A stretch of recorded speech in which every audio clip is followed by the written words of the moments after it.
We rejoin our trio of heroes as the Babushka of the Mistywood village, and an elderly, ancient woman of the Nemercian race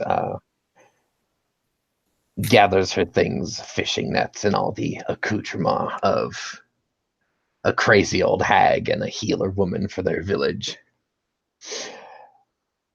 She walks down to kind of a personal dock that's just behind her hut. That's right on the edge of the village, uh, where the village wall, a big wooden palisade spiked to keep the trolls away, uh, meets the water's edge. She just turns around and gives you that raven eyeball, cross-eyed look.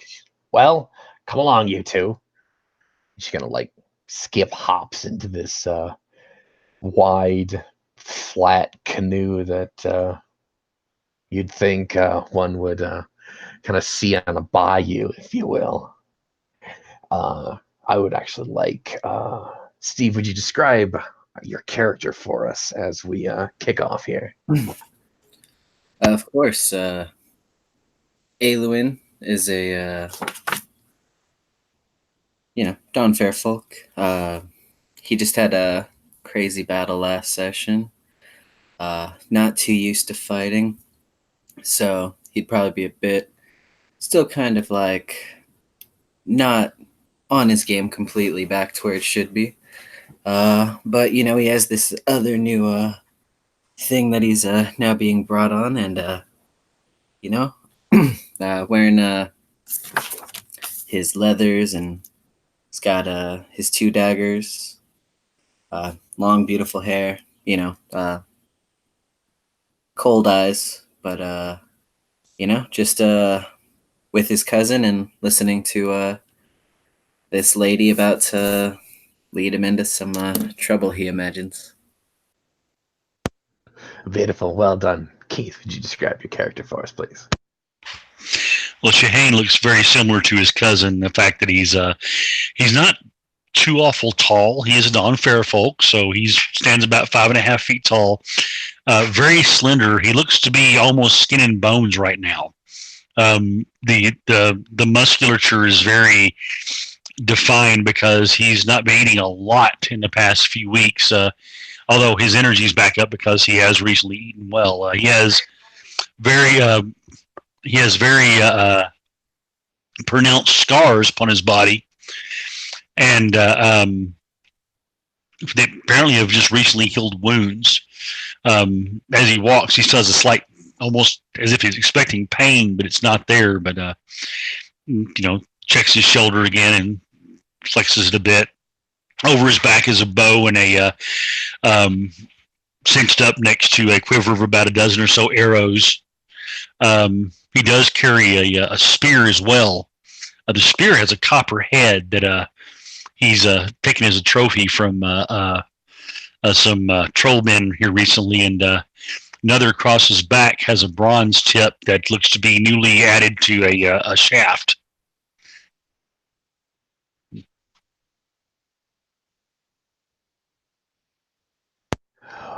Thank you, Keith. Your third companion is a tall Nemercian man, very robust in frame, broad chested, and wears his dark hair long, almost in a not entirely an unkept fashion, but possibly well on its way to being dreadlocks if he actually formed it in such a way. But he's a great bushy dark beard that has a bit of the other day's potato soup kind of nestling in a portion of it. He's not entirely an unclean, unkempt individual, but this is definitely a man of the wilderness. The individual we see here is Skarnir, the Wolf Eye, an Emercian man, wears his olive bronze skin open, and proudly his diamond-shaped freckles on his cheekbones and across his the bridge of his nose are also well to be seen against his brilliant eyes. He gathers up his pack, which is basically a primitive backpack messenger bag of hides and skins crudely sewn together. He has a bundle of spears under one arm and a larger pack across his back. He's clearly ready for an extended expedition into these swamps. And he says, "Yeah, I'm not a fisherman, but I see we may have plenty of eel and trout to be had. I am not familiar with the diet of fey kind. Do your kind eat many fish?" As he follows the babushka into her skiff. On occasion, it's not our favorite food, but we prefer the beasts of the field and the forest to the beasts of the water. But yeah, they can be palatable occasionally, especially with the right spices. I'm with my cousin. The babushka looks up and says, I assure you that I can cook quite well the eel and the trout of these rivers. Come along, you. Shoots a suspicious look at Shehane. I don't know what Shehane may or may not feel, but you don't know if she doesn't like you or she does. You're probably leery of both circumstances. Oh yes, I say yes, Babushka. We'll be right along and gather our stuff up. He'll pick up his meager belongings that he has wrapped up in a bit of a woolly rhino hide. Just a spare shirt and a few little tools and such to help repair his bow and his occasional arrows, and a few pieces of flint that he's picked up here and there for possible arrowheads. He'll hop into the skiff. No sooner do you hop into the skiff behind Ayla, and she again turns on you and says, "You must go back into my hut." She points his bony ass finger at you. "Go back into my hut and you must find my lucky filleting knife. And find the larger of the two nets hanging upon the door. You, go on. Find this quickly. We must be leaving." Yeah, I'll hop out of the skiff and hurry my way back up to the hut, go inside and look around for these items. Make an awareness test, quick like.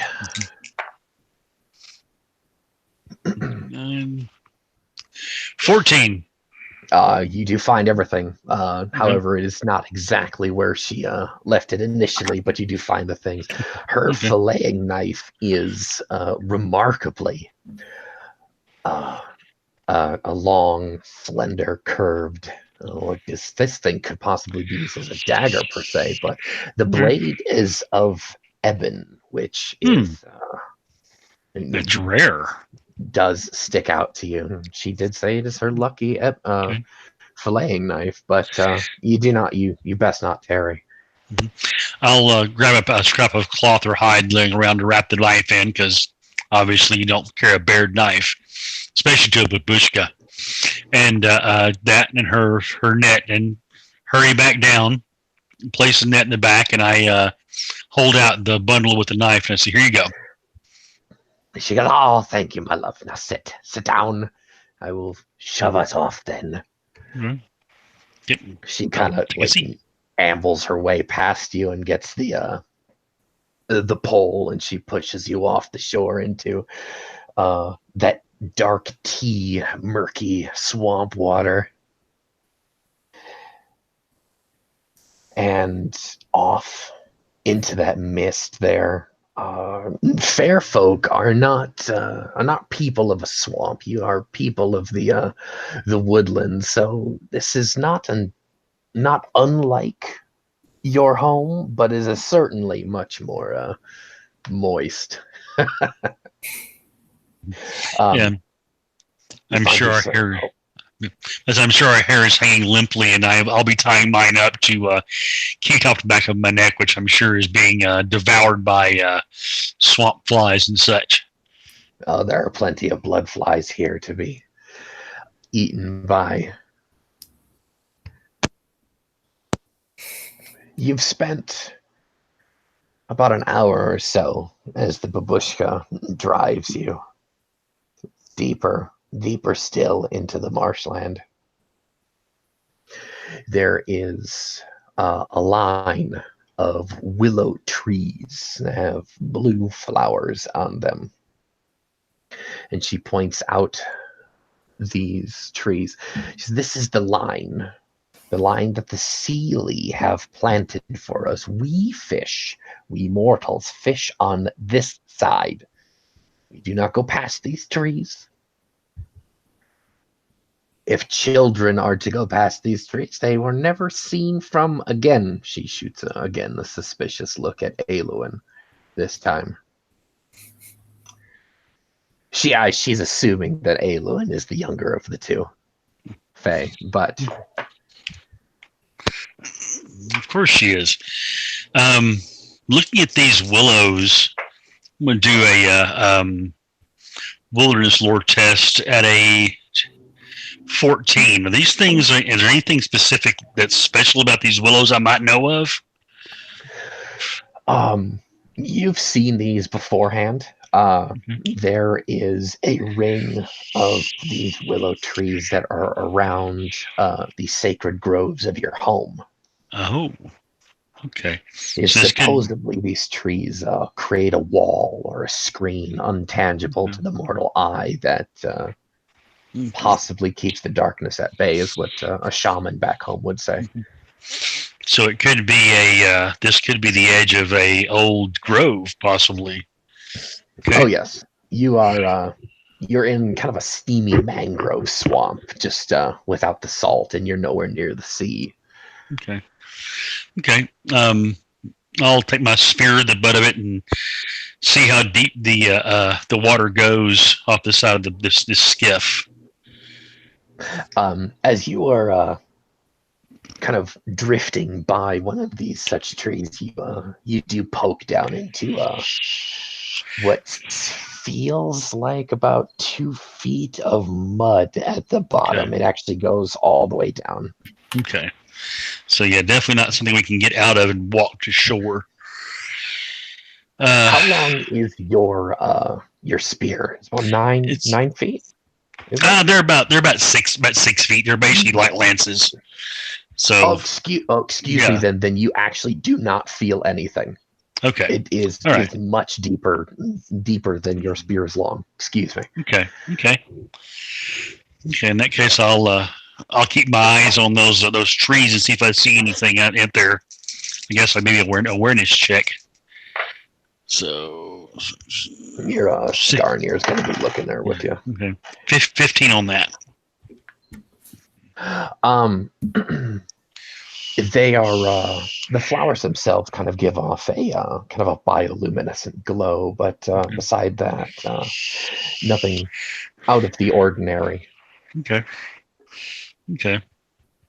What do you is about, we'll say, about 4:30 in the afternoon to give you a little bit of light quality. Okay. I'll sort of lean my head over towards Aluin and say, "What do you think, cousin? These remind you of the bordering trees around a grove?"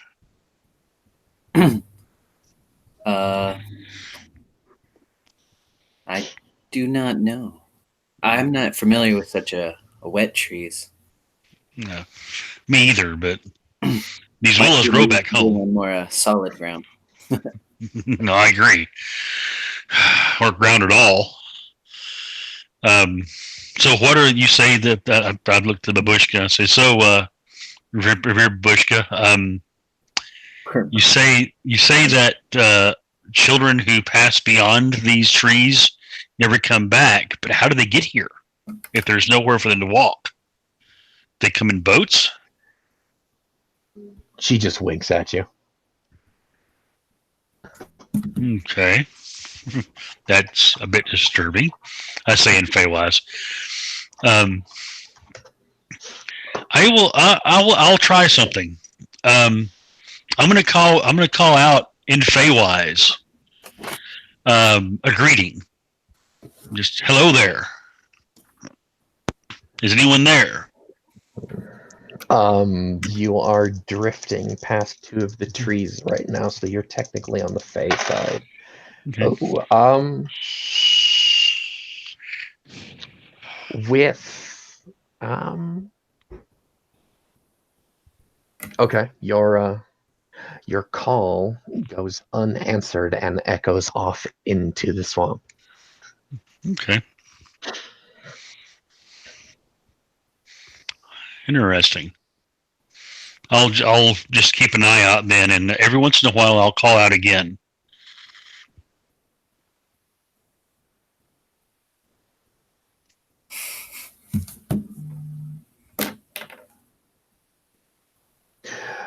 Let me check my notes here quick, like for you.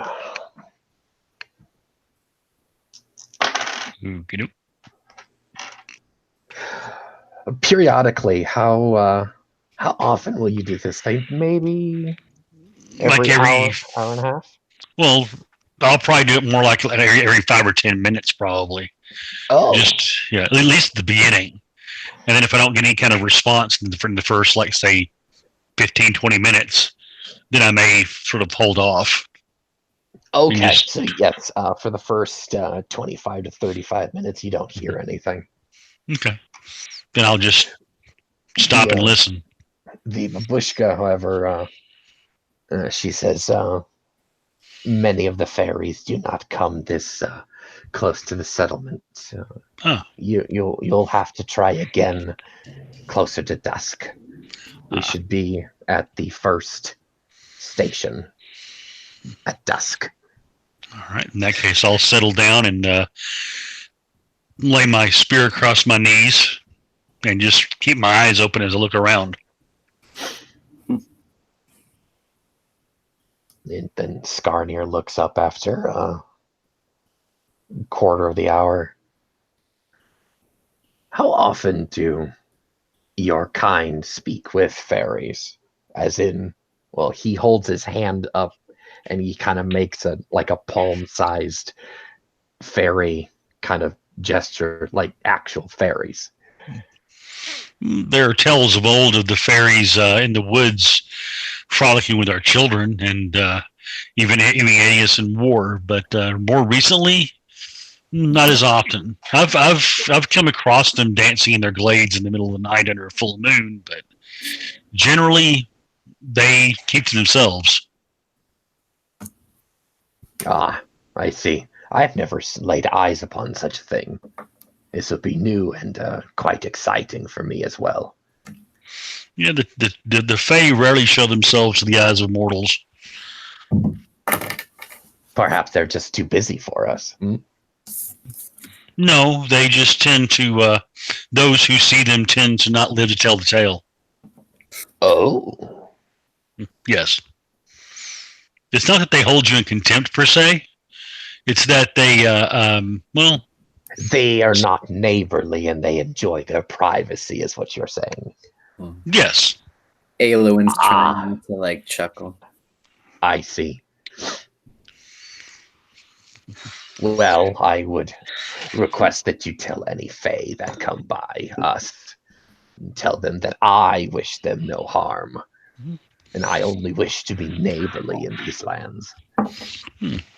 I will convey that to them if I see any. So I can't swear to their demeanor after that, but we do the best we can. We shall see then. The Babushka pilots you again still. You find a river, actually, to go down. Deeper still into the swamp.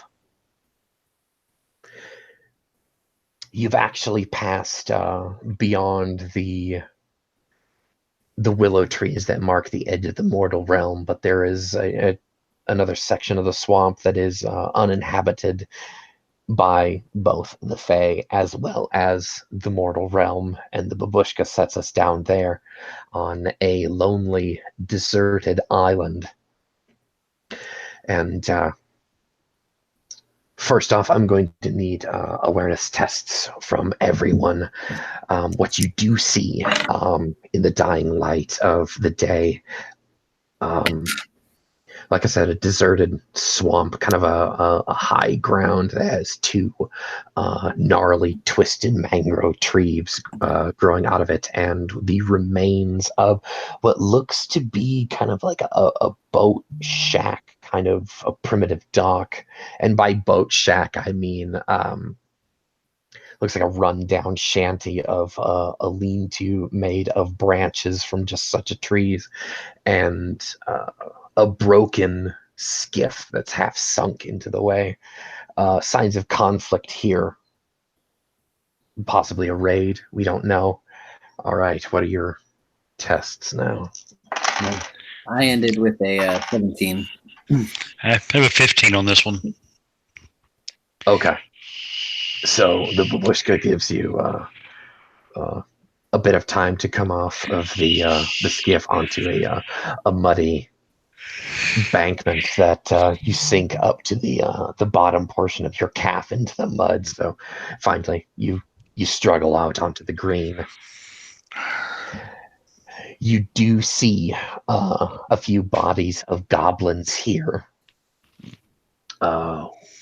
Signs of a small skirmish you find for human bodies. These are also Nemercians strewn about, and one such corpse is half eaten from the lower ribs down, and his entrails are hanging out into the mud, almost maybe half eaten. And you see one bearded folk half sunk into the mud, and he has a death grip around a bronze war axe.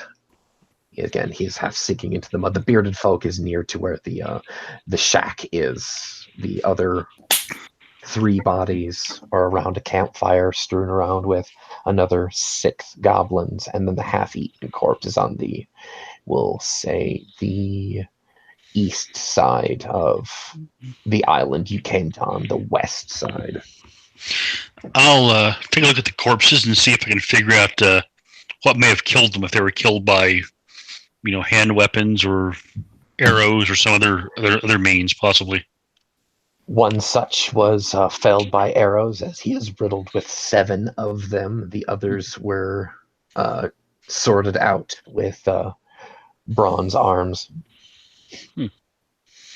One of the mortals is wearing a coat of bronze mail, and he's more deeply sunk into the mud for obvious reasons. Well, cousin, these were some well-off humans. I'll go through some of their stuff, just sort of see what was left behind, or if they had been robbed. I mean, same with the goblins. I'll look on their kits as well and see if there's anything of use. So. All of the goblins are wearing bronze mail. Huh. Sure, well appointed. Oh yeah, these are rather well equipped, astonishingly well equipped raiders here. Okay, I'll call out and say, Babushka, would it offend you if I were to relieve these corpses of their belongings?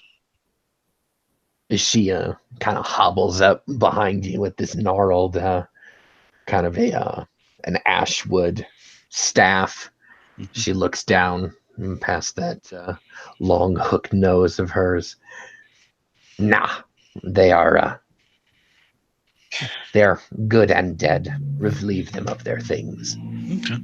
She kind of stops there, standing like 3 or 4 feet away from you, and she kind of turns that raven eye. She closes the right of her eyes, and then she with that other eye, she stink eyes the kind of the tree line and the fog. You have no idea what she's doing, but she's been doing this ever since you guys left, and it's kind of creepy the way she does it. Okay.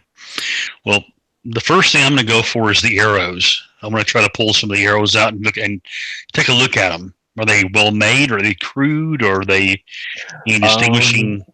Give me a wild lore test to see if you can harvest one, and if you roll well enough, I'll see how many you take out. Could I possibly use a Bowyer test instead? Yes, actually, that Okay. would be a much better place. Thank I you. will do that. Let's see here. That's an 8.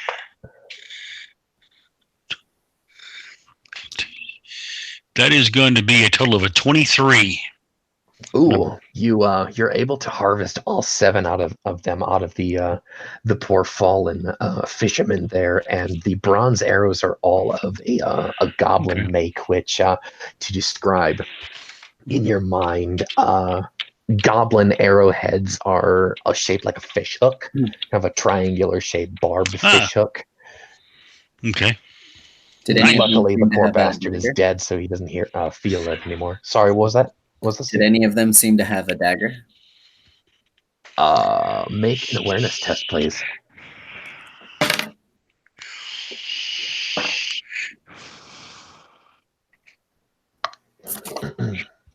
21. You find 2 hunting daggers, also of bronze. Nice. Excuse me, not hunting daggers. Kind of fishing, filleting daggers. That are of the Nemercian make, but the rest are broad-bladed, goblin-made daggers that are almost in the leaf shape. But there are 7 in total. These would not be the greatest for throwing, as they're used for punching through rib cages. But hey. Huh. Interesting. I'm going to take 2 and 2, if possible. Say all 11 goblins are wearing coats of mail. One of the humans is wearing also a coat of bronze mail armor. The goblins are using either short swords or battle axes. We'll say half and half, 5 and 6. Okay. And the humans were using hand axes and daggers. Okay. We'll say 2 of each. Or excuse me, hand axes and spears, excuse me. Spears. I will collect a spear then. For myself as well then. The rest of the stuff I'm going to gather up together and look over to the Babushka and say, could your village warriors use these weapons to help defend themselves, you think? Or would they be able to, could we take them back to their village, I guess I could say. I'm not sure how boats work, if this is too much weight for them or not. Now the skiff can handle them just fine. Okay. Then I'll start gathering those up and working on getting the bodies out of the armor. Keep an eye out for a suit that might be close to my size. Yes, the human in the male armor is maybe he's just like slightly one size bigger than you, but you can tie it on a little tighter. Okay. Cousin, Wolf Eye, either of you want to avail yourself of the wealth before us? The Wolf Eye takes 2 bronze axes and one of the goblin daggers. Well, I'll retrieve the bearded folk's dagger or axe from him as well. As you do so, I need. Does Shihane have academics? No, he does not. He does not have academics. No. What is his sight modifier then? +1. All right. Can I get an intuition test, please? Okay. It's gonna be a total of 9. Okay. As you relieve the fallen bearded folks weapon from him, you pull forth a very beautiful piece of artwork as made as tool of war. So you're about 5.5 feet tall. This war axe, shaped like a bearded axe here, maybe it's slightly heavier than you would prefer for a weapon, but the top portion of the blade comes to a point in your mind as the blade drops down into that L or hook shape that all bearded axes are in, and at the very point of the top of the blade is a tiny flame the size of typical would be a candle. I'll rotate it in my hand, look at it from different angles. I'm like, that's interesting. You look along the blade, and the blade itself is inscribed with runes that you cannot read, but you do feel that there is a dwemer of magic here in the weapon. Cousin, come look at this. I'd walk over, try to investigate it too. I'll hand it over. See, you're the smart one. I'll pull the British book out of the mud and see if he has anything else of interest. He has a gold ring on his left thumb. Ooh, I'll take that. That's gold. Also with runes that you cannot read. I'm going to do a cunning test real quick, just to see if I'm cautious or not. Well, it's double sixes. Let's see, plus a 3, so that'd be a 15. I go to sort of hold up and look at it. What if that would fit me? Go to slip on my finger just to. His fingers are a little too fat for yours. You can probably use it as a toe ring on your big toe, however. Yeah. Or I can just cut a piece of thonging and tie it and put it on my neck for now. There you go. So it's not set with anything, just a plain gold band with script. It'd be worth a bit of coin somewhere, or at least a good trade. And I'll just ransack the rest of his stuff and just see if there's anything else of any interest at all on him. Besides a pair of fine boots that are made from some exotic leather you're not familiar with, and he seems to be a humble fisherman. Okay. All the while, the war axe in Eluin's hand, that candle flame still burns. Okay. Yep.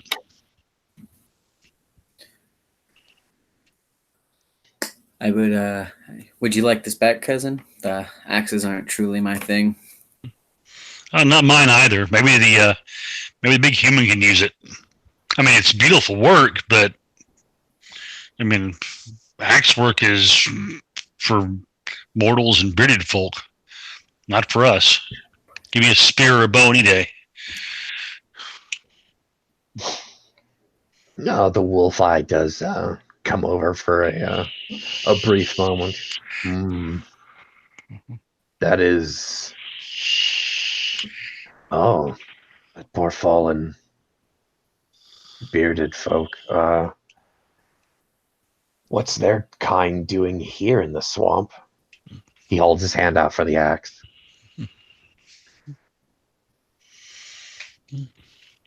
Oh, I have no idea what a bearded folk will be doing out here except raiding, possibly, with these humans coming to try to steal the. They don't raid our lands. They'll trade with us. Yes, I've met several.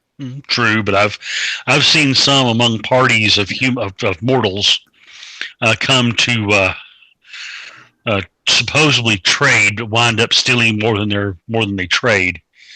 And he could be, these folks could be just humble traders, but obviously something went wrong. Maybe the goblins tried to cheat them or something.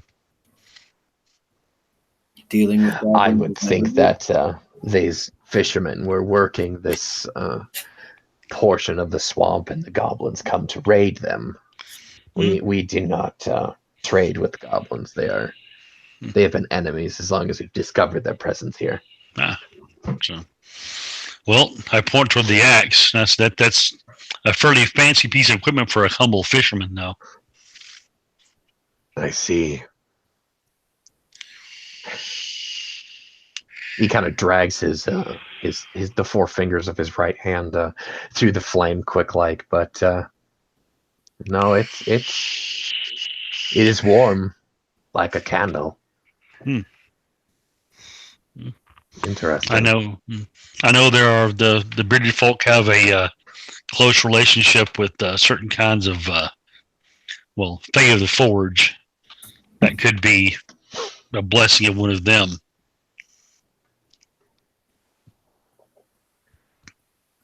I will hold on to this then. He looks down at the sword that he had policed from the trollman chieftain that he had slain, and he unhooks the sword from his belt and then hands it over to Shihane. Would you have a trade then? I'd take it and look at it, whip it around a bit. It's not really my type of weapon either, cousin. Would you use a blade of this type? That's a short sword, the Atlantean forged bronze that you guys had taken from the raiders the day before. I'll spin it around my hand, check out the weight of it. Again, remarkably light. I'd be like, this is very comfortable. Don't mind if I add this to my belt loop. It is yours then. I shall take the axe. Okay. You may want the Babushka to look at those carvings on it. Oftentimes, I know those have meaning of some type. He looks down at the blade. Of kind of a flash of superstition comes across his face, but he softens immediately when he catches the eye of the Babushka, and she kind of gives him like the one finger curl to come here, and he strides over. She mutters a few things in the high Fae language, and the runes do glow for a few moments, and she says, these runes of the bearded folk, these are their language. She runs a bony finger across the surface, almost, I don't know, like reading it almost if it was braille. These runes name this axe the candle. This thing shall burn those it bites. The wolf raises an eyebrow, shoots a look back to you two. Huh. I see. Definitely something beyond a humble fisherman's tool. He turns the blade over, looking at it again. It seems that this thing has not been used for biting flesh, but felling trees. Fair enough. I shall use it as a tool of war then. Don't assume that felling trees and biting flesh are not one and the same in some places. Oh no, never. Of course not. He kind of smirks. Can I get you guys to make an awareness test quick like here?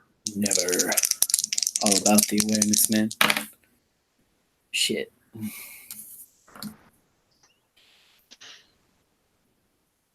$13. 19 here. Oh, okay. And the wolf eye got a 6. He's a little busy with his axe. You don't. Well, you hear these sounds of an evening swamp. You notice the sun is setting rather quickly, and the Babushka, as we must camp here for tonight.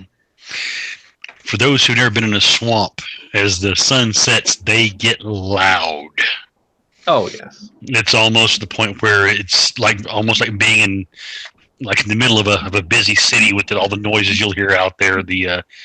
The frogs, the insects, the birds, the bats, everything else you can think of, just constantly chorusing. It all tends to run together and become one almost deafening noise. Damn. Yeah, the frogs will turn this place into a rock concert here soon. Easier to sneak around. Right. The wolf eye takes up a position on a log near to where the campfire is, and the babushka will begin the evening cooking. She's found a small bronze pot that she uses for cooking in the fishing shack. The shack itself, as she was rummaging around in there, you noticed that there was 3 beds in there. So these guys must have been using the place as kind of a way station, or just a kind of a secret fishing spot.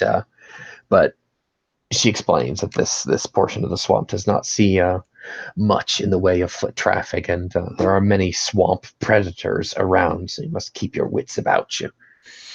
Yeah, I meaningfully look over towards the half-eaten human, and I say some things that are pretty large too. It seems. Oh, yes. The mud crawlers, the giant salamanders and such things. Yes, don't pay no attention to them. They don't get too large. That evening, I'd like you all to cross off one of your days' provisions. You started out with 22 days provisions. Okay. All right. Add that down here. 22 days for each of you, mind you. So I'm now down to 21. I like Okay. that. Okay. Okay, sorry guys, I've got a plane going overhead. There's an airport just nearby. Do you hear that at all? Yeah. But okay. All right. So I'm so sorry about that. That's okay. I'm also in a glide path here too, so I wasn't even. I was trying to see if it was here. Oh no, I've got my windows open to keep keep the air flowing. But anyway, so like we said before, the frogs will make this place a pitch black, deafening place. What is your plan for bedding down for the evening? Well, I'll be looking at the trees. You said there are 2 trees on the island, right? Yes. I'm going to look and see if the trees are, first off, if they're starting up to climb and be able to erect some kind of like a fleet up there, just a basic sleeping platform to get us off the ground. Because if there's a large predator that's capable of eating half a human, I don't think I want to sleep on the ground near them. You guys are towards the center of the island at its highest point, where it's pretty grassy. Those 2 trees, however, are a bit stunted and gnarly. There's not going to be very not going to be a very good place to sleep, and their branches will not be big enough to support your weight. Okay. Well, in that case, I'm going to take a few of the additional knives that we found, and maybe a couple of the spears. And I'm going to try to put together sort of a, not necessarily a full barrier around the island, but sort of set it up to where anything that's coming up out of the water might have a harder time getting to us, if you know what I mean. You know, basically planting the spears facing outward, beyond the gaps between them, taking the knives and burying their hilts in the ground, point up. Okay. You're kind of making a primitive, like a makeshift spiked fence, if you will. But basically, yeah. So okay. There is some lumber around where you can make a real quick palisade if you take like an hour. Okay, that's what I'll busy myself doing while the bush is cooking. Then I'll protect us. So She feeds you a meal of stewed eel, potatoes, leeks, and whatever broth, milky broth that she had from the village there. It's quite filling, but again, soup in chunks, if you will. I don't know. Soup is soup. Bread She, would go moldy here quickly. she threw a bit of grain in there. It's either probably corn or wheat, or excuse me, Barley. thank you. That's the word I'm looking for. Okay. Okay. In with the pot to actually give it some substance. Okay. And let's see. Just as you guys finish supper, random encounter. Bum-ba-ba-bum. Oh, wait, no. Random damage. You all 3 hours after sunset, and we have nothing but frogs. Rup, rup, rup, rup.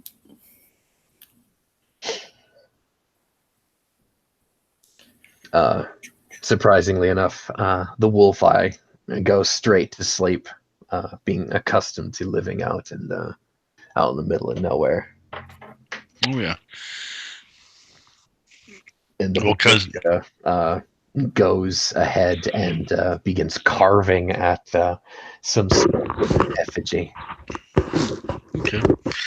I'll keep an eye along the edge of the perimeter and such, make sure the our makeshift palisades not going to just fall over in the middle of the night with nothing attached to it, Mm-hmm. and go find probably lean up against one of the trees and start dozing myself. Where's Aluin sleeping? There is a bit of a fire going, but you guys are able to leave the fire going all night, and it won't actually catch fire or anything. So it's quite safe here. It might be kind of a chilly evening. You don't know, but it's a bit windy here. I'd probably just wrap up in my cloak and stay somewhere near the fire. Okay. All right. So the three of you are Not accustomed to being out in the woods, even in a storm. Oh, yeah. Gotcha. Yes. Let's see. The Babushka will be staying up and finishing her carving. 3 hours into the evening. We are now at midnight. Nothing. Apparently, my dice wants you to have a restful evening. Thank you, dice. I know, right? Somewhere around 2 o'clock in the morning, the wolf eye kind of rolls over and accidentally kicks a rock, and the rock goes rolling and knocks Alu in the back of the head.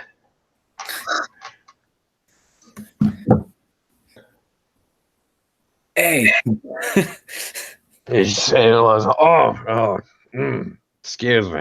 And a few moments later, he's out. You now have a rock to rest your head on as a pillow.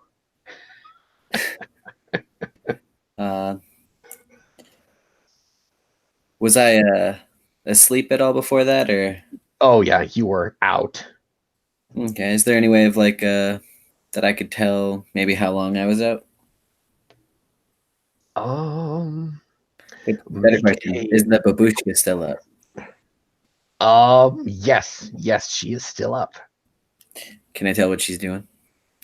She is sitting on a rock nearby, and she is carving an effigy of Vostru, goddess of the Western Light. It's if you hold your hand up in front of your face, it's about as tall as the heel of the palm to the peak of your middle finger. It's about 6.5 inches long, inches tall. Excuse me. Vostru is normally depicted as a nude woman who is quite curvy and quite busty. If you guys are familiar with the stone effigy of the Venus of Willendorf, an artifact found in, yes, obviously Willendorf, but kind of a fertility women's effigy. I get the pride. Gotcha. She is tying a couple of these effigies up. She's made 2 so far with a leather thong, and to make like necklaces. And she kind of looks up at you.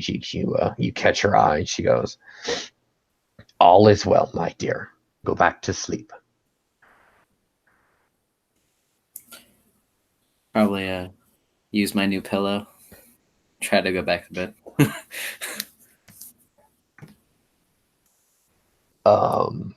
In the depths of your REM cycle, I need Shihane to make a subconscious awareness test at a -2 penalty, please.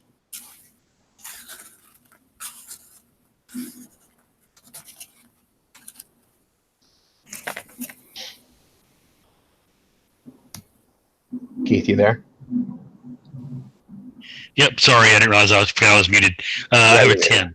You got a I have 10? a 10. Okay. Yeah. You are roused just slightly at Aluin kind of taking a rock to the back of the head. You barely hear the Babushka gently tell him to go back to sleep, and then you're out again. Okay. So we're 2:30 in the morning, 3 hours later. Oh man, come on! No random encounter tonight. Okay. Whoop, whoop. As the first blush of dawn in the Nightfall swamp.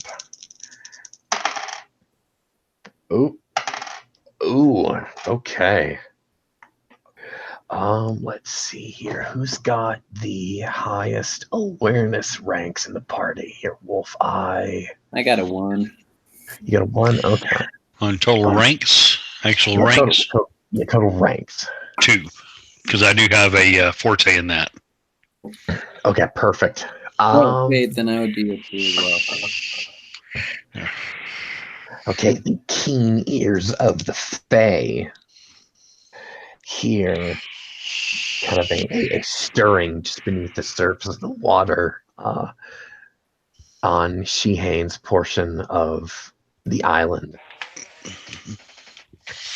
Okay. I'm going to, in that case, of course, I've slept with my spear next to me. Of course. Bow is still unstrung, so I'll take one of the spears with the bronze heads and slowly make sure I have it at the ready, sort of pointing that direction. Okay. What is Aluin doing at this time? You're still laying down, looking into the fire, which has actually died down by now. It's 8:30 in the morning. Oh, I would definitely start getting up. Yeah, I would have definitely been getting up by now. Yeah. Yeah. Watch yourself, cousin. Something in the water. Might be nothing, but then take my sling and find a rock and chuck a rock in the water. See if it's nothing. You hurl a rock across the small landmass, and it makes a shaloop plunk into the water. And that next instant, we see a broad-headed maw launches out of the water at Shihane. I need reaction tests. Reaction. Let's see here. Ooh. Reroll 8s on this, right? Yes. Okay. That's going to be very good, actually. 2 reaction. 25. Ooh, fantastic.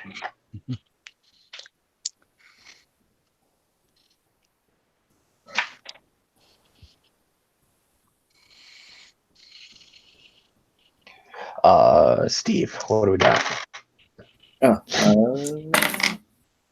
Cool. So 12, 18, 20. Reactions are my thing. All right. Oh, man, and the giant salamander goes last with a 6. Come on, guys. Yeah. Like I said, giant salamander. Think of like the giant Japanese salamanders that you find in the bottom of really muddy, rocky rivers. But this thing is about 22 feet long and launches itself out at Shihane, hopefully to swallow him whole. And Shihane is the first to act. Let's hear it.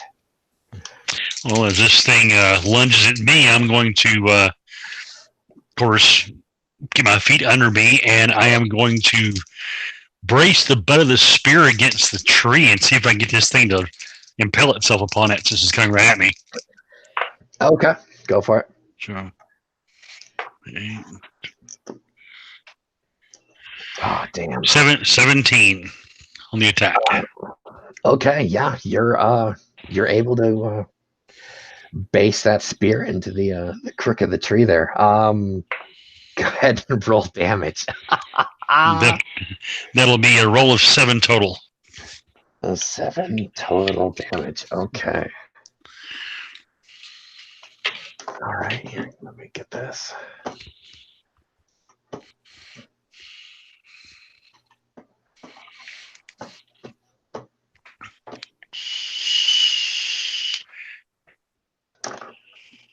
Okay, so describe for us how you impale this poor beast of the swamp.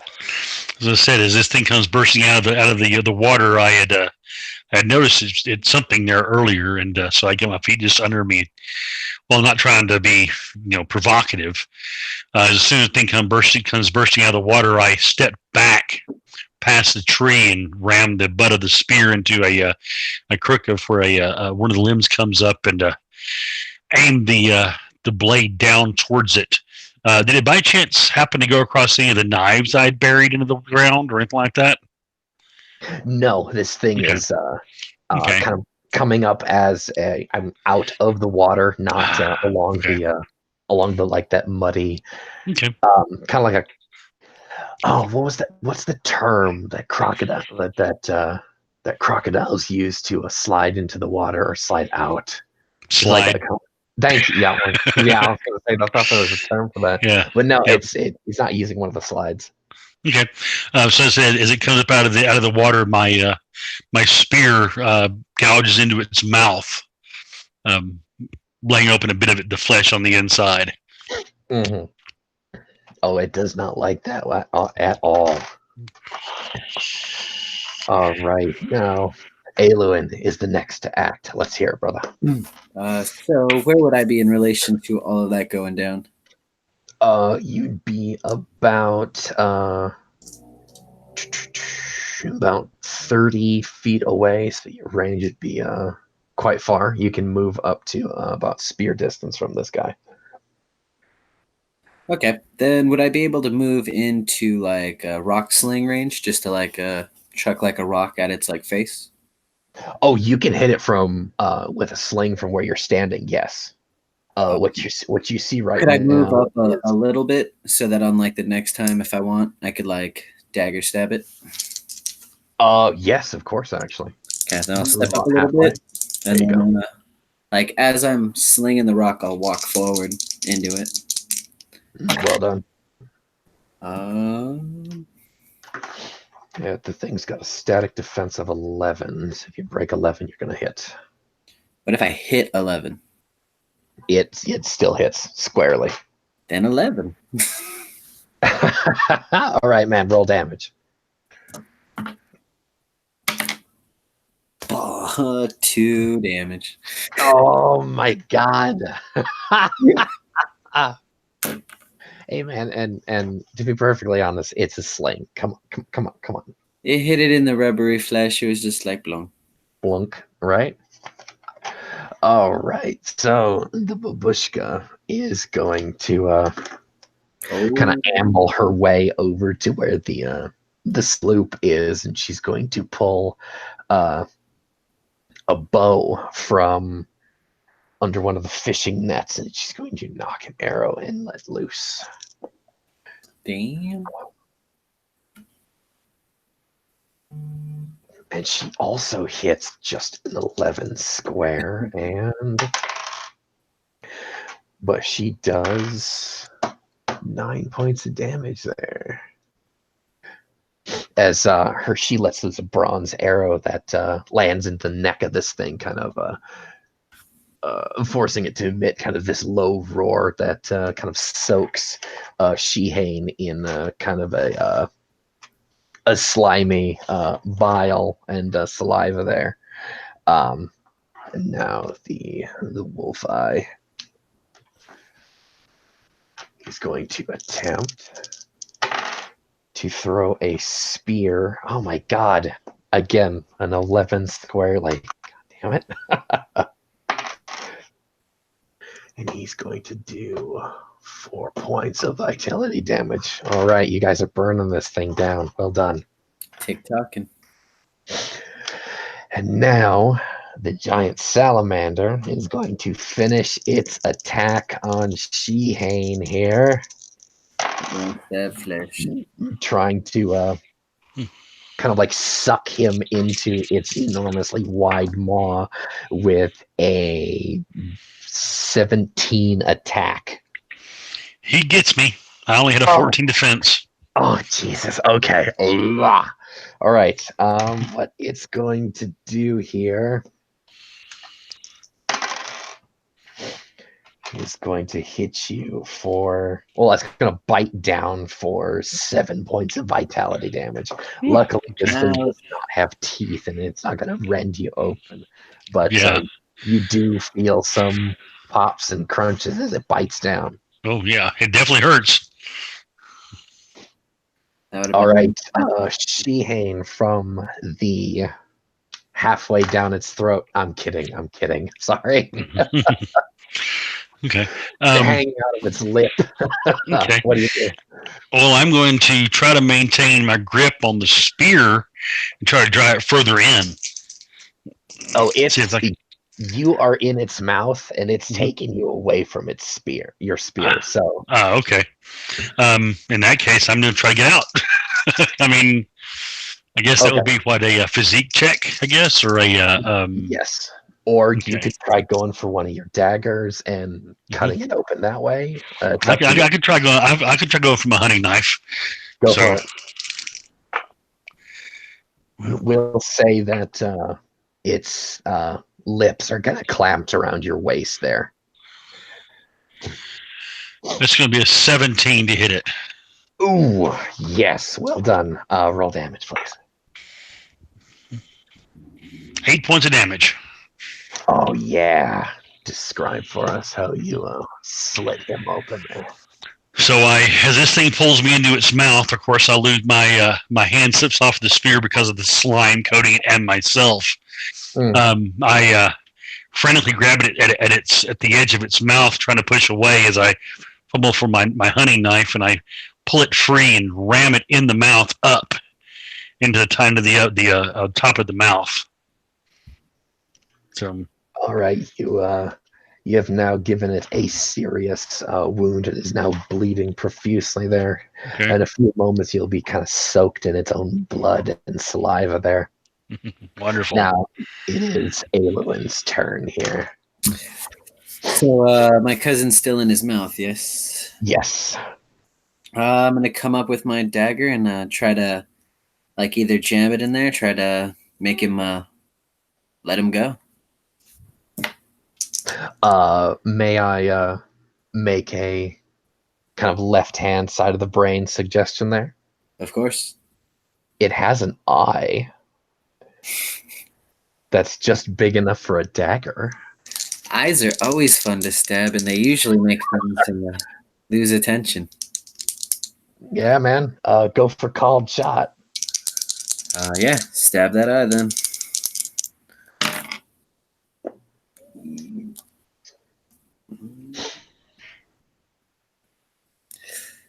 $12. Ooh, you! Oh my God! Well done. Yes, you do stab. You do manage to stab him in the eye. Cold shot, you do minus, right? What's that? On a called shot, you -2, right? Yes, it is. Yeah, that's what I thought. So yeah, 12. So long as your attack roll is after the penalty above its static defense or an entity's defense, you still hit that part. Oh, cool. All right, go and describe for us how you lay open his face. So I see this thing grab my cousin into his mouth, and yeah, I'm like, oh man. So I put my sling away because I watched it do absolutely nothing, and well, I have a good run coming up. Pull the dagger out and just do a nice bring it down into the eye. Roll 2d8s for damage, please. Plus your physique modifier, of course. 9 points of damage. Fantastic. So this thing, at least for Shihane, lets off an ear-splitting roar, and it attempts to shake free Aluin and the dagger, and again starts to it shakes him like a rag doll, lets go, and he goes flying off into the swamp. Oh shit. Okay. I need him. Not Aluin. Shihane to make a reflexes test, please. Okay. All right. Reflexes. Here we go. It's a 14. Ooh. Okay. You're able to stop yourself from going several dozen feet off into the swamp, but you're landing on a kind of a muddy sandbar there. But you thump down hard and take 2 points of vitality damage. Okay. Now, the babushka will attempt to shoot an arrow. And she gets another bronze arrow into the neck of this thing for 4 points of vitality damage. And now the wolf eye is up.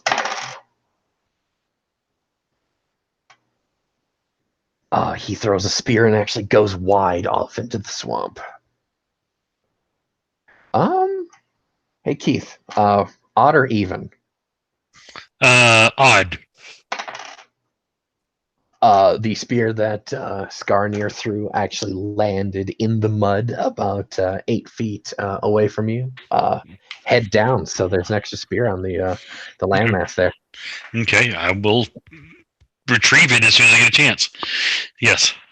Okay, so the giant salamander is going to try and have at Aluin here. Oh my God! Jesus Christ! A double 8 here. Uh-oh. Oh God! Oh shit! Do you hey Steve? Do you want me to roll on the crit table, or do you want to roll on the crit table? You roll. Are you sure? I'm sure. Do you trust me? I don't trust the crit table anyway. Oh shit! Okay. I rolled a 6 on the combat critical hit chart, and that is a broken limb. Okay, so I'll roll the 4 again. So what happens is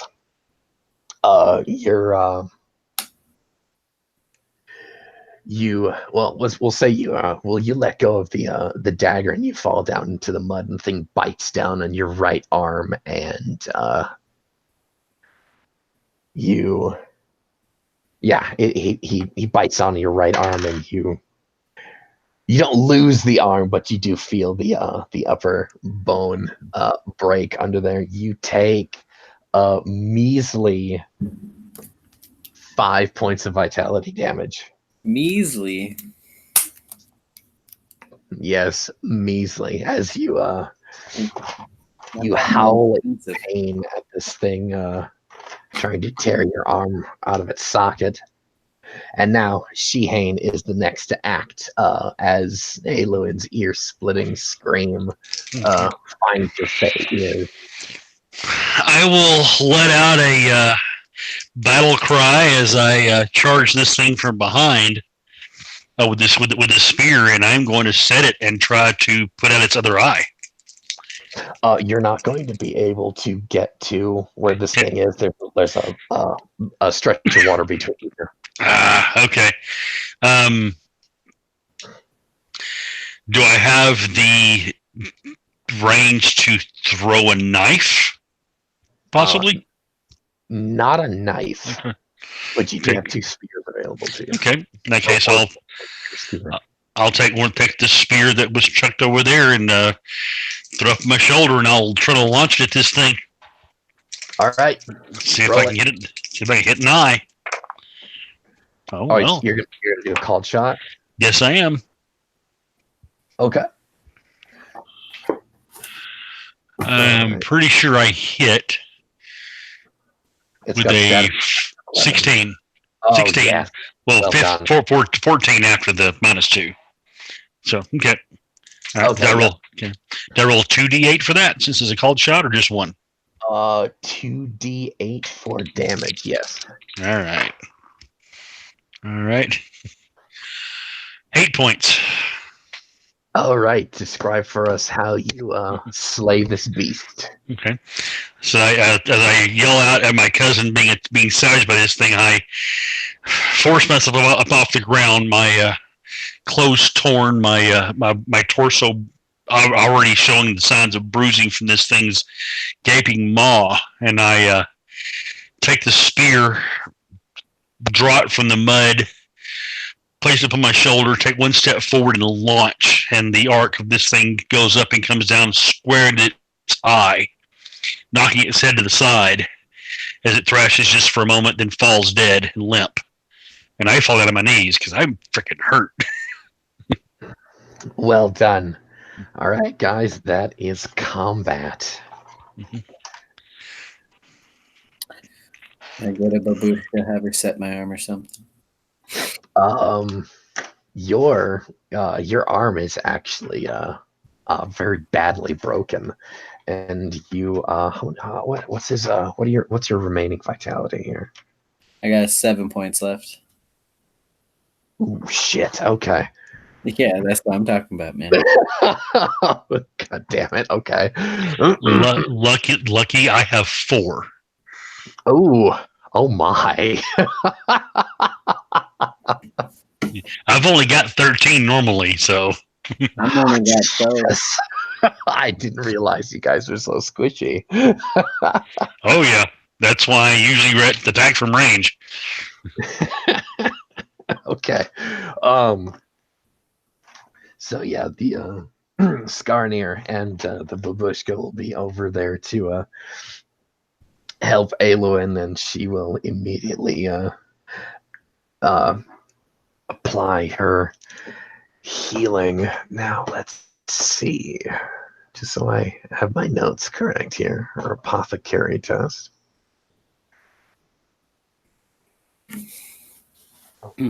Okay, and it's your right arm that's actually broken. Luckily, I'm ambidextrous, as he spins a dagger and drops it. Oh, right. Oh, jeez. Oh. Okay, so what she's gonna try, she'll really stop your internal bleeding. Oh, there we go. Which she does. She stops your bleeding. It's not gonna help your your broken arm, however. Um, Whatever, no dying. right. Brutal. So she's going to try and bandage you up. Oh, yep, there we go. Yeah, she takes about 30, 40 minutes to bandage you up and clean whatever other wound that you have. Skarnir does the gentlemanly thing and retrieve your dagger for you. And he just looks down grimly and goes, That was a horrible wound, but you fought like a devil. I say thank you in my newly learned language, and I was just trying to save my cousin. Skarnir stands up and looks over to Shihane, which is on the adjacent bank across the river. Are you fine? Are you well over there? No. Well, My breath, as I say it, I'm almost gasping it out because I'm having problems drawing breath because of my my torso is getting probably very visibly showing the signs of bruising where this thing basically chomped down on me. So,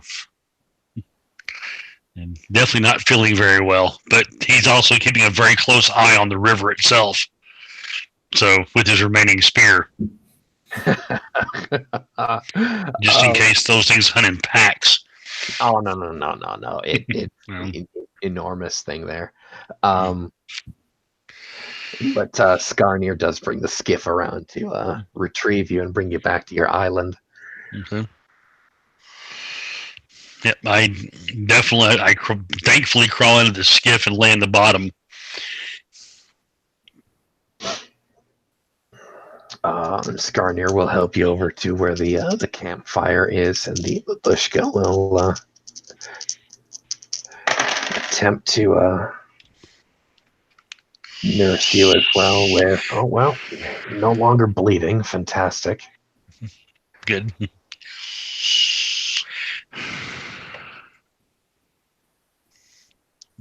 All right. So what you will get for every 24 hours of rest, you will gain 1 vitality point per day, plus her spirit modifier, which is 3. So there will be 4 vitality per day until you're back to health. Okay, so we'll need to rest up for at least a good 2 days probably before we're back to fighting Trim, at least for me. And Aloin, however, with a broken arm, is going to probably be laid up for several weeks to a couple months. Well,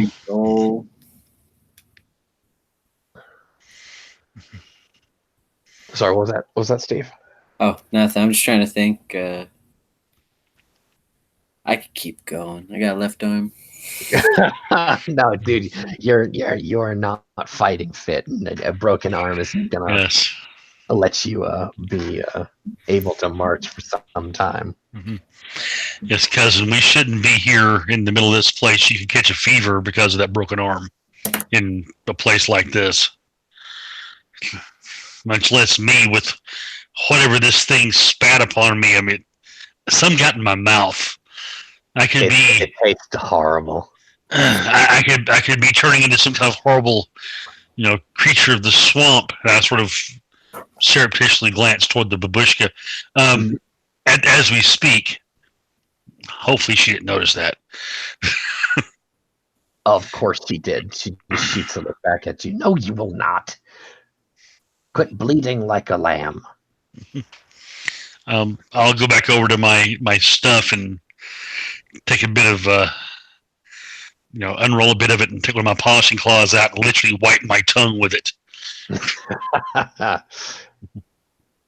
The taste of cloth is better than whatever the hell is in the back of the salamander's mouth.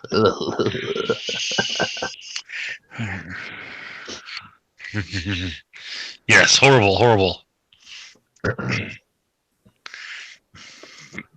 I didn't know things like that existed here. I'd heard tales, supposedly, of some great worm that lives up and high in the mountains to the north, but I didn't realize there were things like that here. Holding my arm. I wish we didn't run into it at all. No. The babushka kind of looks and cocks a bushy eyebrow. Are you speak of dragons? I've heard stories. Yes, there are dragons that live in the mountains. So I'd heard stories, but I'd not seen anything. Not a dragon. These are simply giant salamanders that patrol the waterways, and they eat unsuspecting fishermen, as you now see here. Yes. And they attempt to eat suspecting fair folk. Whatever that can get in that wide mouth, they will eat. That doesn't surprise me. They smell like they've eaten everything. They do? Including many things that one shouldn't eat.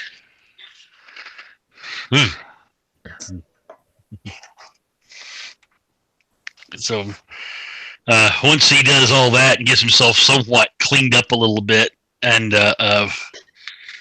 leaned up against the tree, he'll try to string his bow. Probably make a physique test, please. Any negatives for being seriously hurt, or -3. Okay, that'll be a total of a 6. You just go. Yeah, it just not just too much. Yeah, too much. Yeah. You're not thing. I'll wrap it back in its leather wrappings then, and just shake my head and pull a spear protectively up on my lap and look around all around me at the waters, almost jumping at every single ripple I see. The babushka cackles at you. We do not have river demons where you come from in your forest home. No, none of this kind, no. Perhaps you should pay more attention then. I'm quite certain they're everywhere. He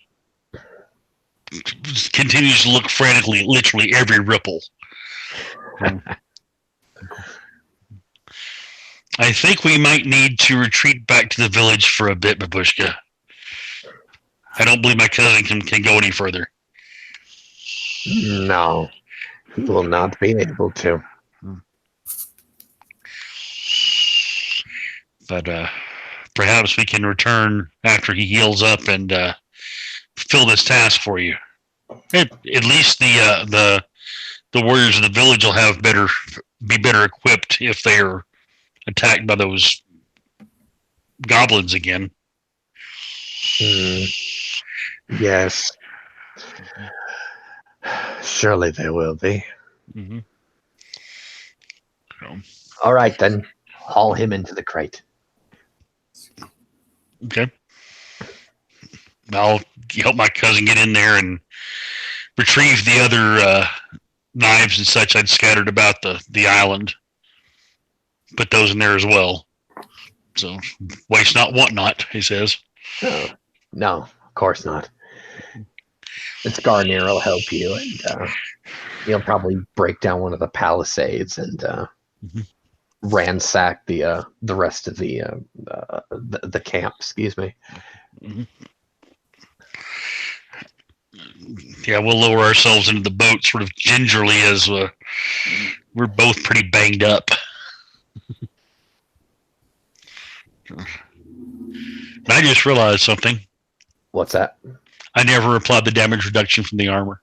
I will assume I wasn't wearing it because I was asleep and the whole thing happened. Oh yeah, of course. So there you go. Shame on you. Not used to having armor for this guy.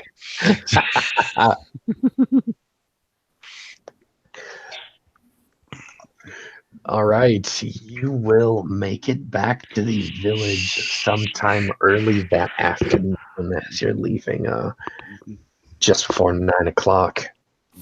We'll say, well, like 1:45. You make it back to the village. Okay. Come crawling up out of this boat.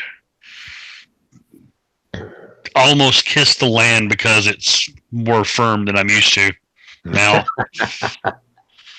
And I have a haunted look in my eyes as I help my cousin away from the water the entire time, keeping my eye over one shoulder towards it. You get that the babushka kind of cackles a little bit.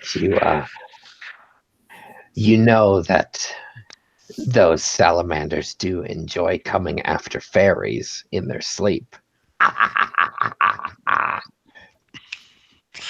I'm going to do a cunning check for that.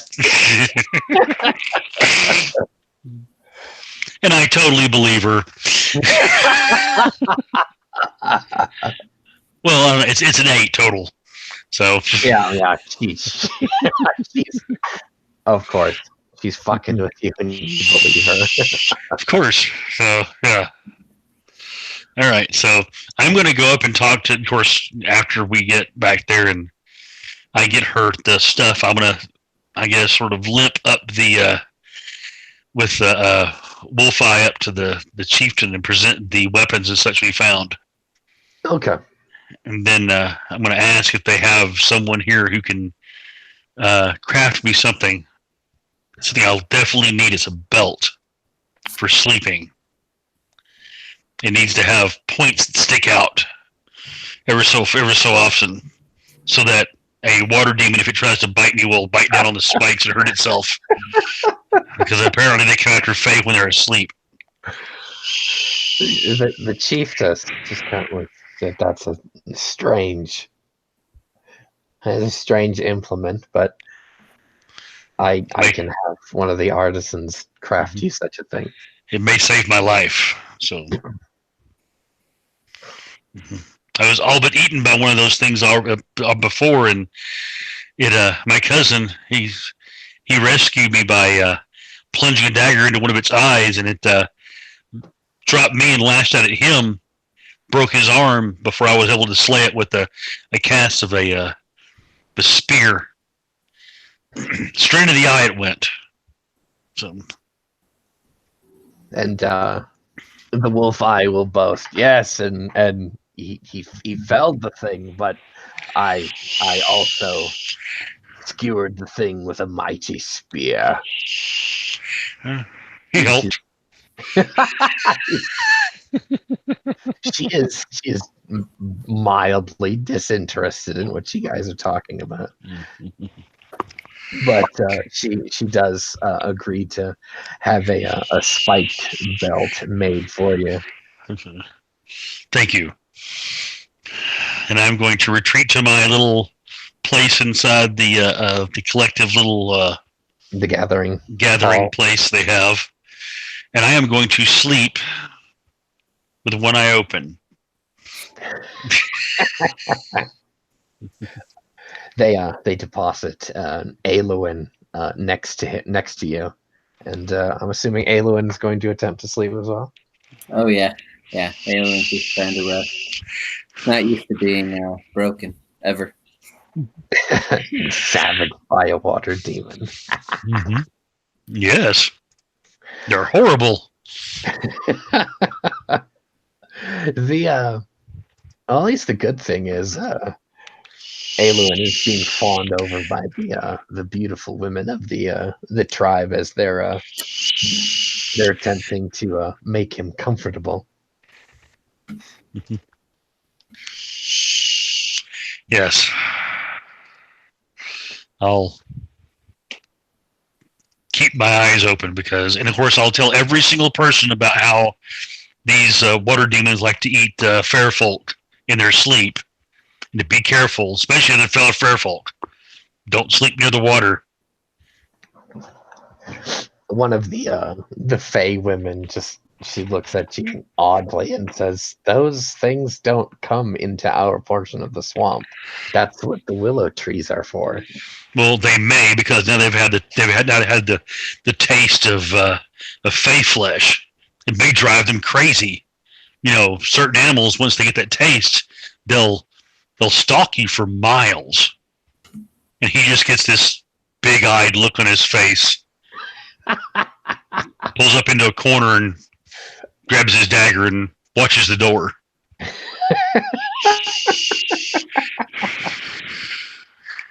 I officially broke your character.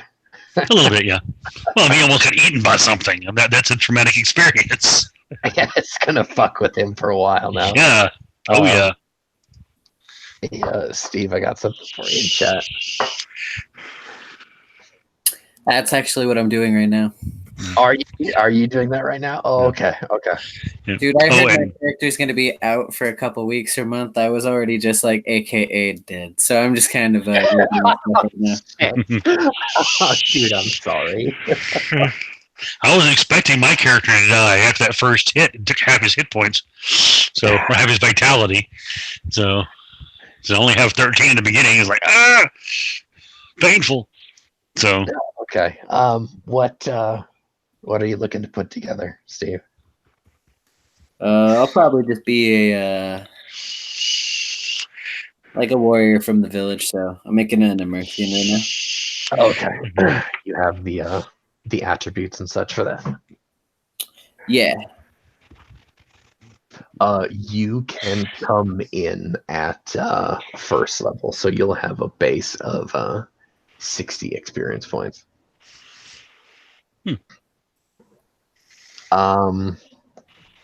That being said, Skarnir will undoubtedly be checking in with you lot quite often over the next couple of days. But 3 days into your stay after your expedition into the swamp was rather traumatic that first day. Yes. I didn't expect you guys to have such a hard time. This is funny. Yeah. Well, now you know at low levels, characters are very crunchy. Well, not very crunchy. They're very good with milk. Of course. Really easy to hurt.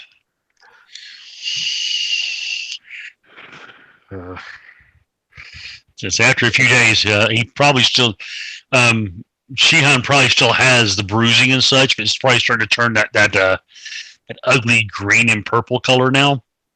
Of course. I would think. Oh, yeah. So, yes. And he spares no. Anytime anyone will listen, he will tell them the story of how he was almost eaten by a water dam because he is just, Fey folk are just so tasty to these things. And every night, Skarnir will regale the tale of your epic fight, and he'll one day he'll play up his participation, and then another time he'll play up yours, and of course, as it should be. So during that time too, I'm going to go ahead and look at the new arrows I have, sort of clean them up a little bit. Make sure that make sure the heads are nice and properly cleaned and sharpened and honed, and I'm going to clean my bow really good because it has been out in that swamp. I don't want the string to get moldy and wind up snapping as I'm trying to pull it, and wax it really good. Wax the string and the bow itself both.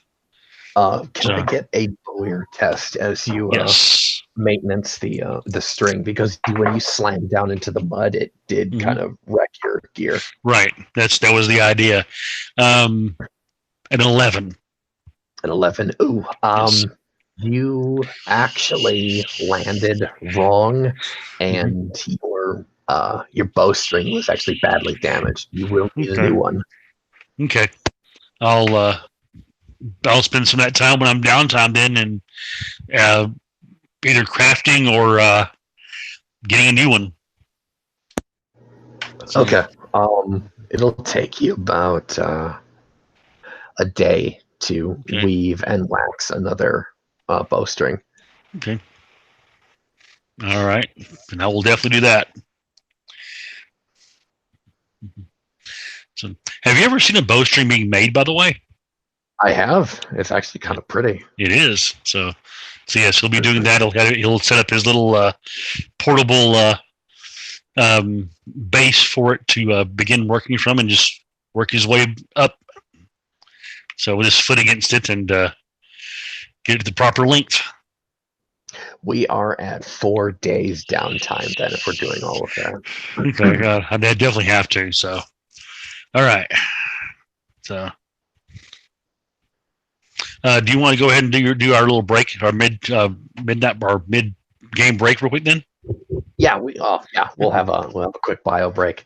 okay, Let's do 15 minutes here, and okay, we'll rejoin. okay. That'll give him time to get his character put together. So, be right back.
Hi.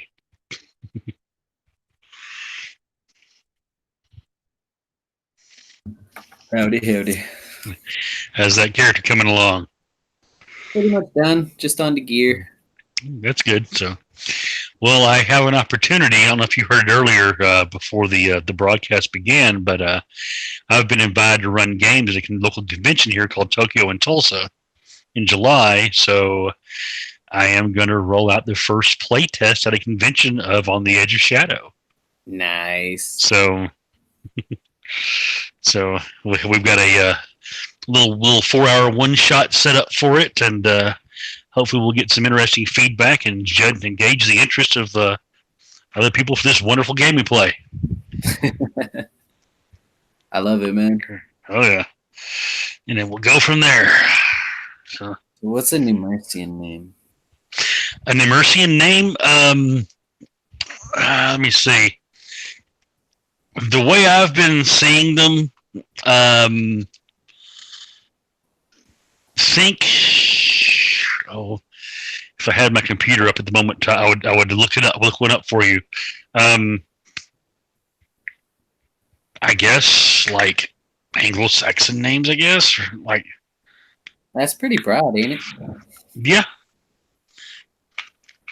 So like Jeffrey or Joff or.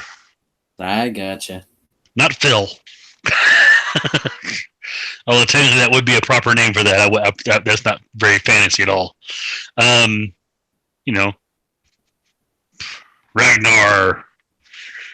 Tordal. I don't know.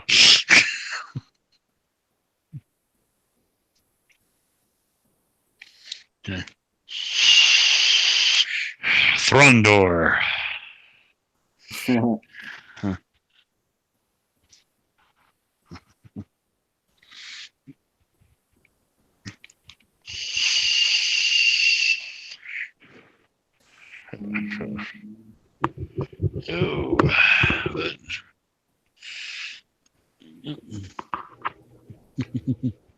Hey, Steve, check the Facebook chat. Oh, for sure. Ah, that will work.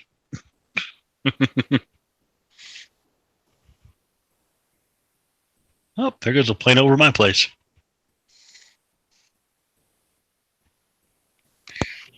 Well, I don't hear yours. It's I don't have my windows open, so. So. Oh, gotcha. Yeah.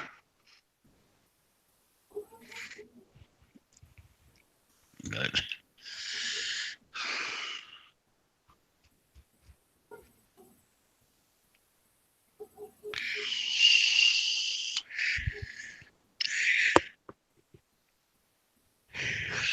And to answer your question, Steve, yeah, go for it.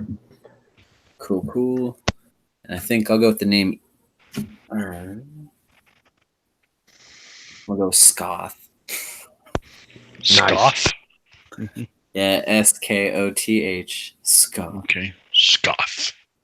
All right.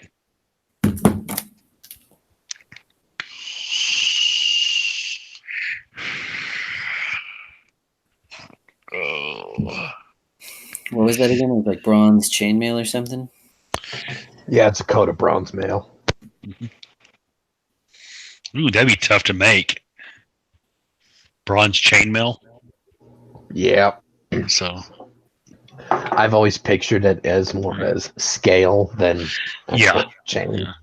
Yeah, I've seen bronze ring mail, which is basically sort of like chainmail but much larger rings. So. Oh yeah. So great against slashing weapons, not so great against arrows.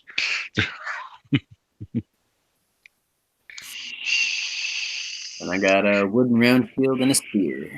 There you go. Someone's using a shield. Yay!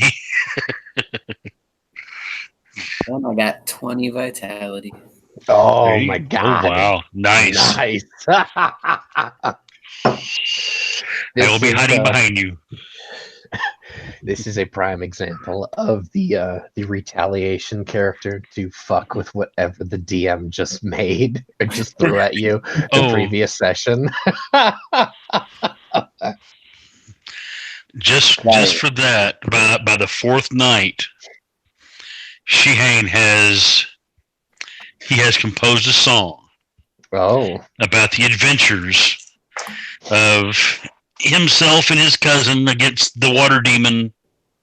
It's not very good. It's a little pitchy. He has an 8 total for his songcraft, but it tells the tale in a lyrical format. So well done. there you go. All right, let me turn my camera back on so we can get back to gaming here.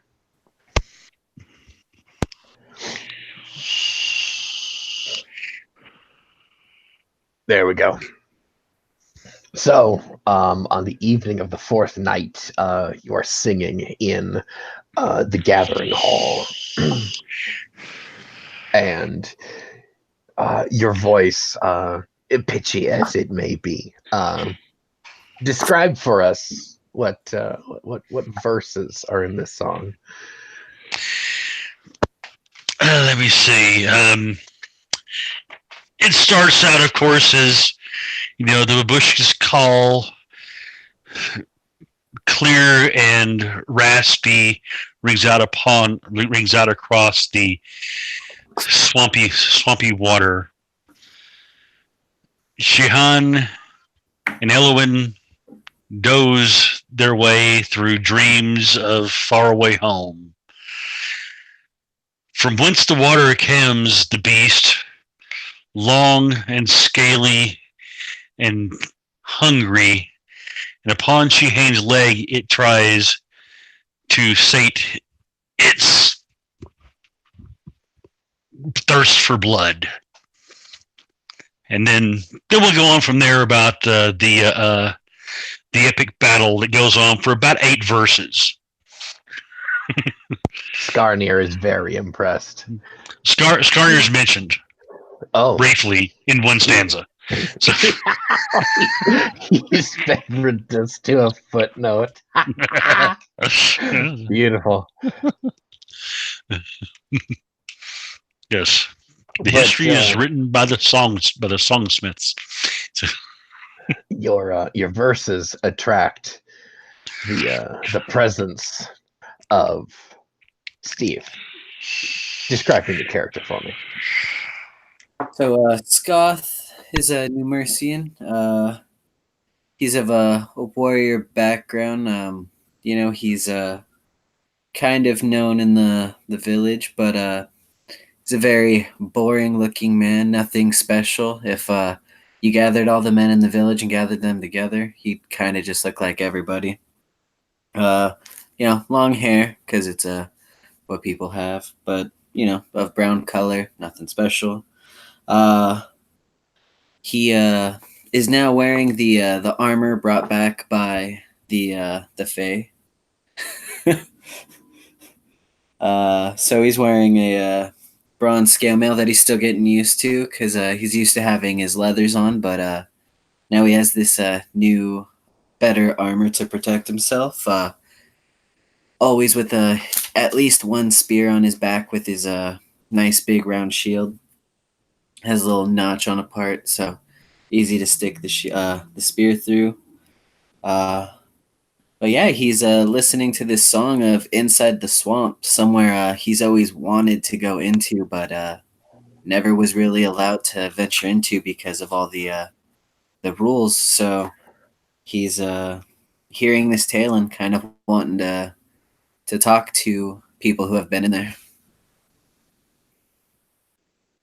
Beautiful. Now we'll see that our raiding party has has seen Skoth around the village, so you know his face. You know he's a warrior that protects the village. And we'll say he's already offered his services as a companion to venture back into the swamp with you guys. Skarnir will obviously be happy to have another strong arm along, knowing the horrible dangers that you may or may not find again. But that falls to Shihane and the Babushka to decide, however. I for one would like to have a good stout arm next to me. I did see him fight in the front lines against the goblins. So, and the Babushka also agrees, knowing who Skoth is. She gives her his blessing, and also gives him one of the effigies of Vostru, the amulets that she's been carving, and puts it around his neck. She says, "May the lady of the Western Light protect you."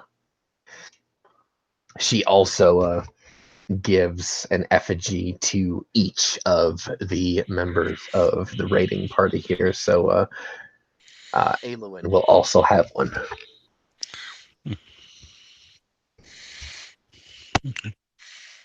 I'll wear it next to my gold ring that I have around my neck at the moment. All right, so we'll say on the dawn of the 5th day, you leave, go back into the swamp. Several hours in the boat later, you are back at that way station again where you were initially attacked. Okay. This time, bow is strung. Sorry, Keith. That's okay. And I brought a bit of hide and some rope to tie between those two trees, so I can have myself a vantage point of basically sort of a hammock to stay off the ground, so I can see what the heck's going on around this thing. The trees are on opposite ends of the island. A lot of rope. Nah. He'll be perched up into one of the things, even if it's like if he has to tie himself to a limb to do so. He's not staying on the ground at this point. Suitably terrified of the swamp now. Yes, very much so. Yes, well done. So, and I bet the carcass is still laying there, rotting, right?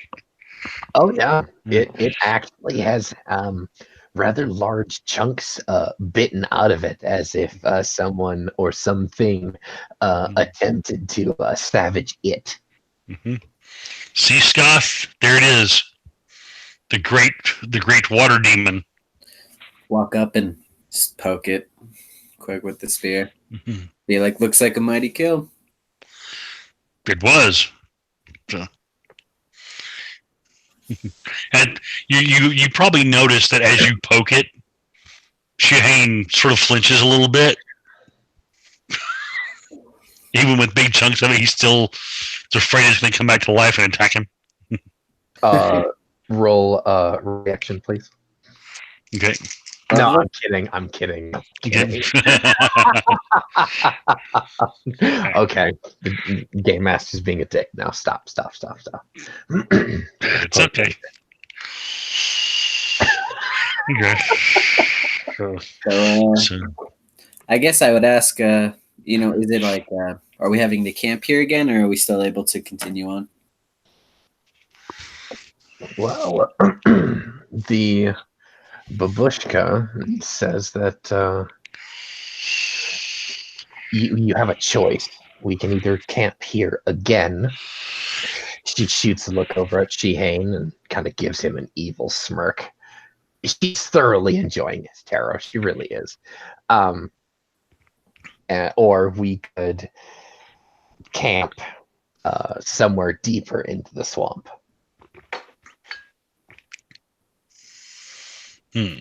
Probably look at this shaking little elf. Okay, I mean, where would you feel more comfortable camping? Would you like to stay here or move more in? Probably be more trees. I would like to go further in, not necessarily because of more trees, but there's a lot of carrion around here, and obviously something's been snacking on that one. I wouldn't want those things to come back and try a piece of me because this swamp already wants me eaten. Sounds like a rational thought. So the babushka herds you all back into the skiff, and now deeper still into the swamp we shall venture. 3 hours later, random encounter. Nope. Word of my prowess is spreading among the creatures of the swamp. Would my traveling assist at all? You actually you haven't been into the swamp here, so you really don't know the waterways as well. Gotcha. Yeah, that's what. But that's an excellent question, actually. Thought I could help out an old lady. She politely declines your offer, but thanks you anyway. Okay. Hey, Grandma. Grandma. She didn't bring cookies along, so hey. So 7:30. Oh wait, random encounter. No. Oh, never mind. Nope. Damn it, man. I do, however, need awareness tests, please, everybody. Skarnir doesn't have much in the 15. awareness. Any awareness, actually. 8. Oh my god. Yeah, 8. Well, it is a veteran He's too keyed up looking at every little thing to notice anything actually in particular. Oh, poor Shihane. I'm so sorry. It's okay, it's fun. Okay, so Scoth notices there's you guys pass by a buzzing a bloodfly nest. Bloodflies are mosquitoes that are about the size of your fist. So they're awful things. The babushka, however, does give them a wide berth because she explains you get too close to their nests or disturb them in any way, and they attack in clouds. She kind of shoots a stink eye over in their direction, but later that evening, 10:30. Oh wait. Oh nope. The babushka turns to Shihan and says, "There's supposed to be a riverbank here. I guess this season's rain have risen and the thing has sunk beneath the water level. We will have to tie the skiff here to these 3 trees and then sleep in the skiff this evening." Okay. I look at the trees. Can I get up in them?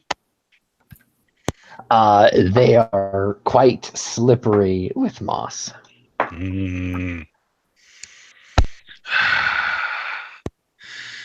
Okay. I'm gonna do a spirit roll for him real quick.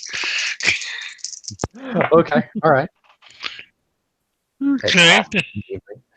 What's that?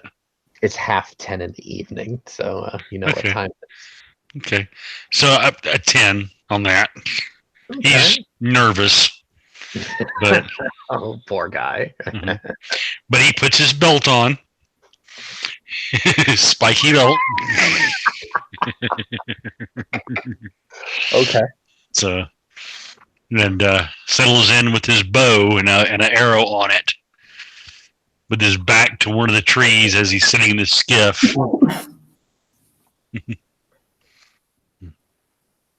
So the babushka throws a kind of a fishing net over the side for your evening dinner as she ties off the skiff to 3 adjacent trees. You're kind of like in the middle of um, kind of like a kind of an oblong to triangle with a big kind of small copper tree. Um, their trunks are kind of like many tubed mangrove trees, as you know. Um, you'll be kind of like half leaned up against one of the trunks, but with every ripple of the boat, you're going to be kind of jostled awake. Oh yes, he's not gonna get very much sleep at all that night. No, So, no. Of course shall not. I roll a conditioning test for him? Yes, please do. All right. So, okay, that's an 11. Okay. Yeah, that's gonna be tonight's gonna be pretty rough for him. Yeah.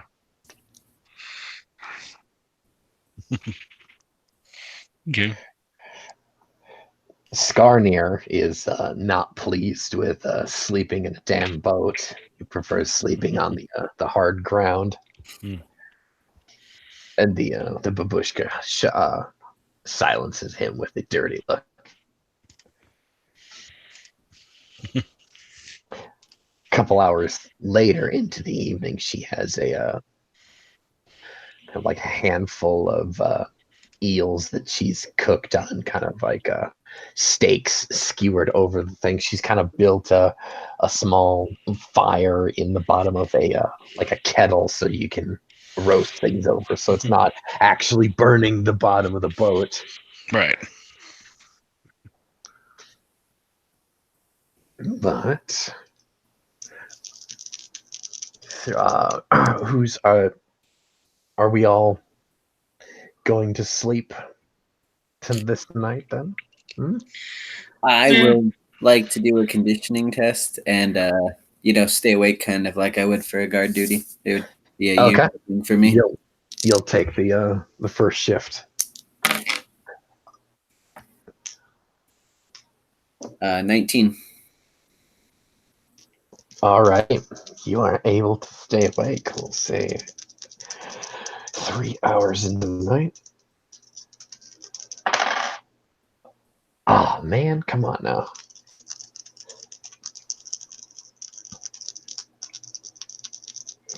Now we're half past 1 o'clock in the morning. Something bumps into the bottom of the boat, and Shehane is jostled awake. Cursing Fey was. So, I need to do a cunning check real quick because not being familiar with boats. Let's see. That's going to be a 10. Oh, So is that enough to know not to jump up and stand up in the boat? absolutely not. Okay, then he stands up in the boat with his bow,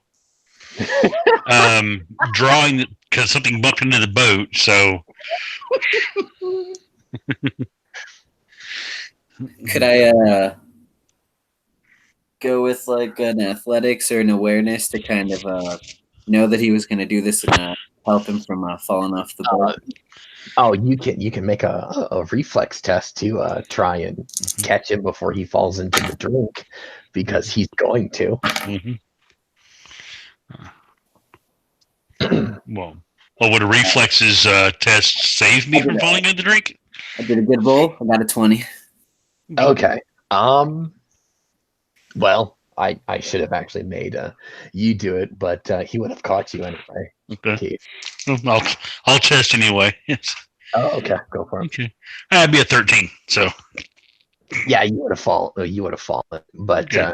He caught you anyway. Okay. Okay. Babushkas jostled away. Damn you both, children! Sit the hell down. Something bumped into the boat. It's coming for me. Yes, things do that. It was probably a turtle. Sit down and start mumbling under our breath about turtles being the servants of the great water demons, and probably was a scout. Hey man, kappas are scary. They are genuine. Ah, yes.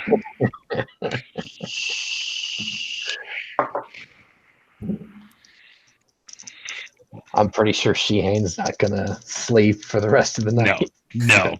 He might doze a little bit, but yeah, for the most part, he's going to be awake. So for all intents and purposes, yeah, Scott can finally go to sleep himself. Ooh. Oh, wait.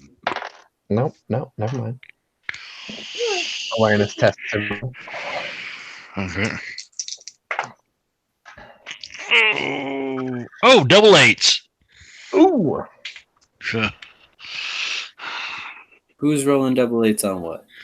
I rolled double eights on an awareness test. Know what you said to roll? Yes. Yes. Since you're the only one up, Keith, you're the only one who needs to roll. You hear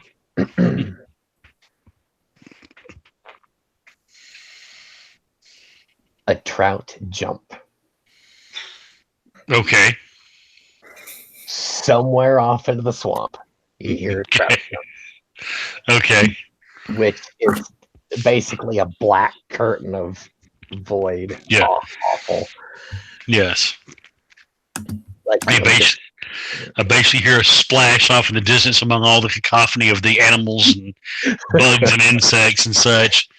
And I start for just a moment, but I know not to stand up now. At least I've learned that much.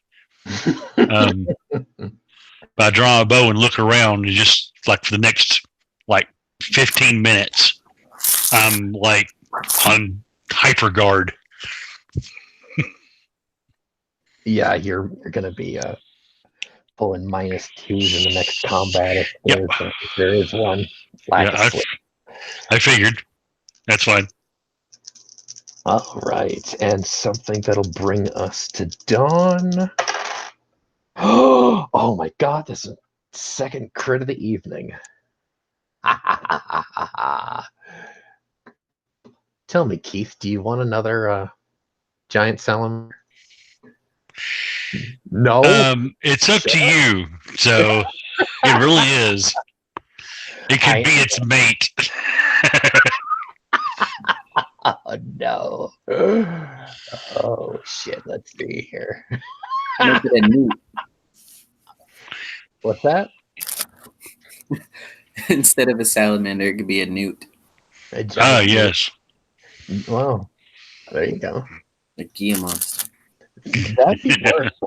Newts are generally poisonous. At least the skin is anyway. Yep. Yeah, they're poisonous but not venomous. It's 3 little bunnies. Actually, Sheehan sees blue lights flitting from tree to tree, and they're slowly dancing their way closer. They look like small, like light blue lanterns, like ghost lights. I am going to start singing, and I have a 12, and I am going to sing a song in Feywise. One that my mother basically sang. It's a very simple song that like mothers sing to children to calm them down, and I'll sing it out because it's basically about dancing with the fairies and the moonlight and stuff like that. So it seems appropriate. So I'll start singing that out loud. All right. So yeah, these ghost lights eventually come to your boat and actually bathe the area in kind of that pale blue glow. Mm-hmm. And you see 6 of these rim fairies. Rim is spelled R-H-Y-M-N. Okay. Think of these are actually the Unseelie version of the pixie, as Tinkerbell, if you will. Ah, so goth Tinkerbell, gotcha. Kind of, yeah. Yeah. I'll, as they come dancing close and the song ends, I'll greet them. You know, hello, cousins. One of them, a female, actually comes down and sits kind of like, well, if you hold out your hand, she'll actually sit down in it. Okay, I'll do that. Then she'll say, what brings you back into this swamp? And she just kind of eyes the fat, like the bald spots in your hairline where your horns should be. A great need. The Babushka here of the human village not far away asked me to intercede on their behalf. They apparently there was a pact that was needing to be reforged.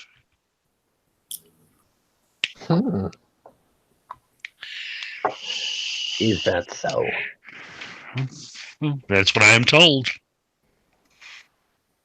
Now, where are your horns? At one of the other rim fairies actually sits down in like that hole that's now scabbed over where your left horn should be. They were taken as a price for having honor. The fairy sitting in your palm just cocked an eyebrow at you. Well, I am a hunter, and I was called upon to guide those who would wish to hunt the most dangerous of prey. And I sort of look to my left and right, sort of with a bit of intent at the two humans in the boat with me. But those who I led wanted an easy kill. I gave them a proper challenge that they were not up to. And in payment, I was cast out.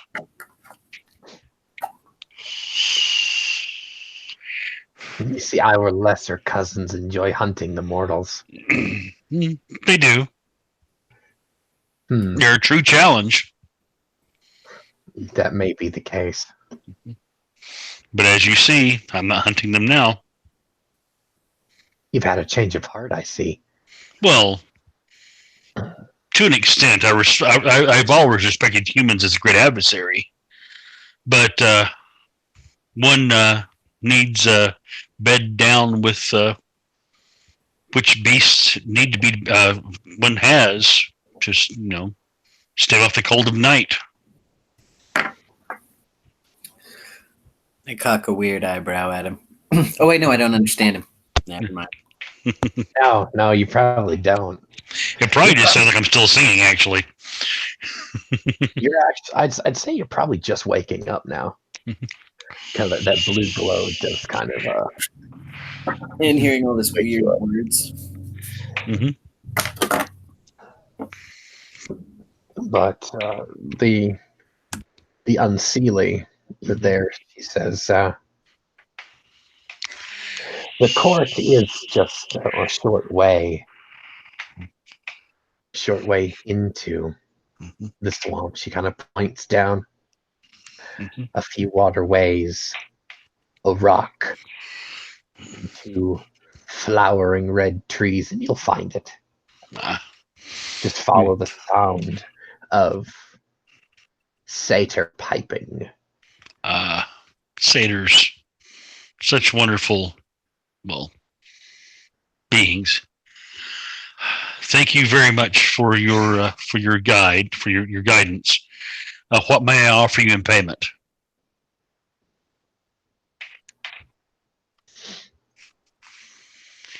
Your hair. Okay. He reaches up, grabs a few strands of hair, takes out his knife, cuts a good length off, and sort of coils it like a rope, and hands it to her. She'll kind of drape it over her shoulder, and then her and her troop will fly off in a different direction from where you're supposed to be going. Okay. I'll turn to the Babushka as she's waking up and say, we're almost to the courts. Just a few more waterways and then look for red trees and a rock. What deal did you just make? No deal. She gave me information and I paid for it. With your hair? It's what she asked.